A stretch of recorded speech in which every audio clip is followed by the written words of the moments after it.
Yeah. It's been a ride.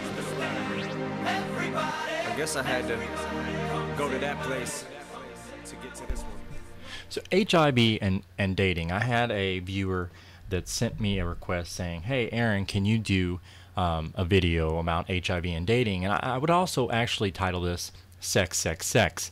Uh, does your sex life end because of a diagnosis that you are HIV positive? The answer to that is no.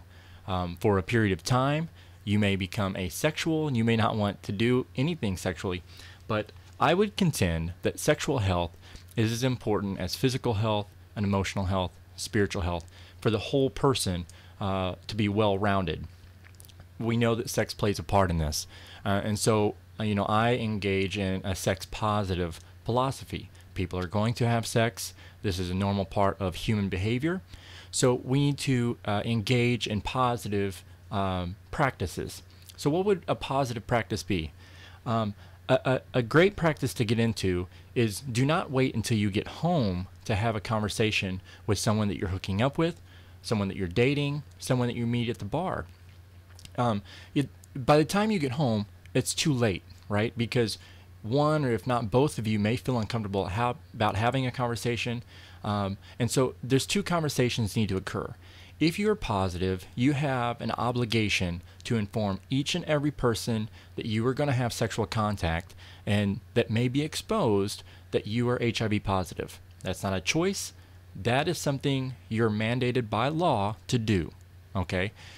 Secondly, each and every person, regardless of your status, whether you're positive or negative, you need to be having a conversation at the bar, at the club, wherever you're at, where you meet people. And before you ever go home, the conversation needs to be one of, well, hey, I only have safe sex. So if you are expecting something other than safe sex, you probably need to find somebody else. It's far easier for you to blow them off at the bar than for you to get them all the way home and for them to not want to use safe sex or to try to have that conversation there. Another thing I want to say is how you view yourself is how others will view you. You should not have, do not hang your head in shame. You have nothing to be ashamed of.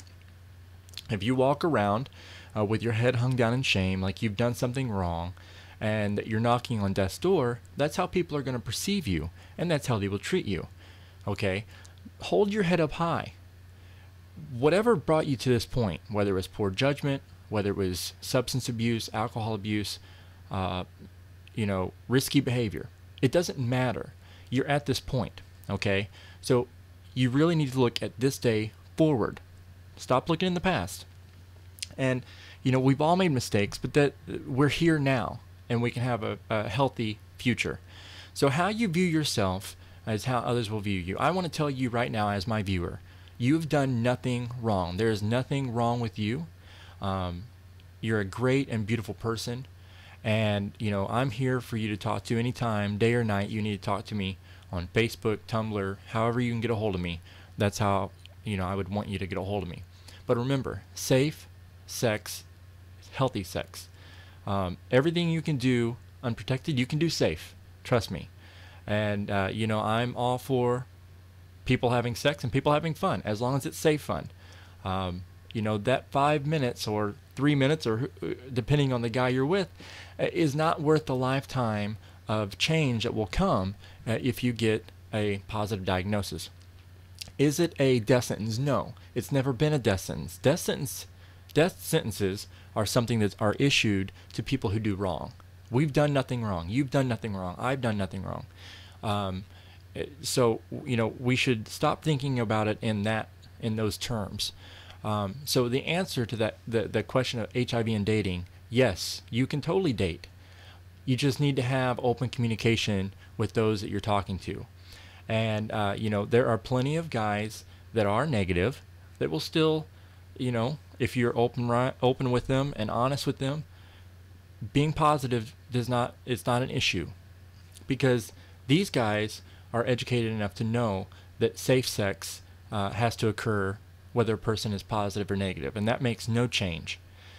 So I would challenge you, be honest with yourself, Love yourself for who you are, and others will love you. But if you can't love yourself, others will have a hard time loving you. Until my next video, remember, do something positive.